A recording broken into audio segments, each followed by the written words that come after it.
Bună ziua, dragi prieteni! Astăzi vă aduc o poveste hazlie din satul nostru, cu doi vecini pe care îi știm cu toții, Gheorghe și Ion. Într-o dimineață însorită de vară, Gheorghe își bea cafeaua în curtea lui când îl vede pe Ion cărând niște scânduri. Măi vecine, ce faci acolo? Strigă Gheorghe peste gard.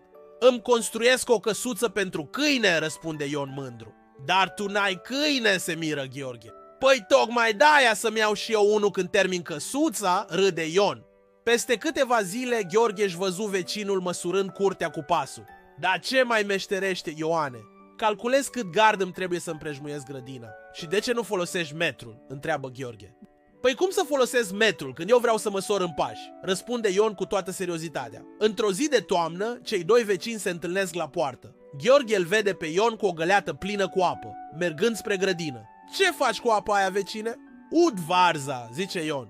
Dar plouă de o oră, observă Gheorghe. Ei și? Am umbrela cu mine, răspunde Ion triumfător. La sărbători, Ion își invită vecinul la un pahar de vorbă. Gheorghe, ți-am pus un vin special de 6 ani. Gheorghe gustă și spune, măi vecine, dai cam acru. Normal, răspunde Ion, și strugurii erau acri când i-am cules. Vara trecută, Gheorghe îl găsește pe Ion săpând gropi prin grădină. Ce cauți acolo? Întreabă curios.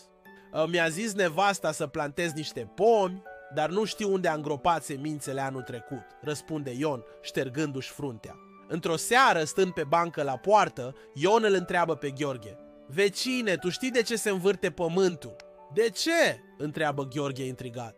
Ca să ne amețească pe toți, de-aia mai bem și noi câte un pahar să ținem ritmul, răspunde Ion, făcându-l pe Gheorghe să râdă în hohote. Dragii noștri, acestea sunt doar câteva dintre momentele vesele petrecute alături de cei doi vecini ai noștri. Gheorghe și Ion ne arată că prietenia adevărată și umorul sunt ingredientele perfecte pentru o viață frumoasă la țară. Dacă v-au plăcut poveștile noastre, vă invităm să dați like acestui video și să vă abonați la canal pentru mai multe întâmplări hazli din satul nostru. Nu uitați să împărtășiți și voi în comentarii povești amuzante cu vecinii voștri. Vă mulțumim că ne-ați fost alături și vă așteptăm cu drag la următorul episod din aventurile lui Gheorghe și Ion. La revedere și să ne revedem cu bine!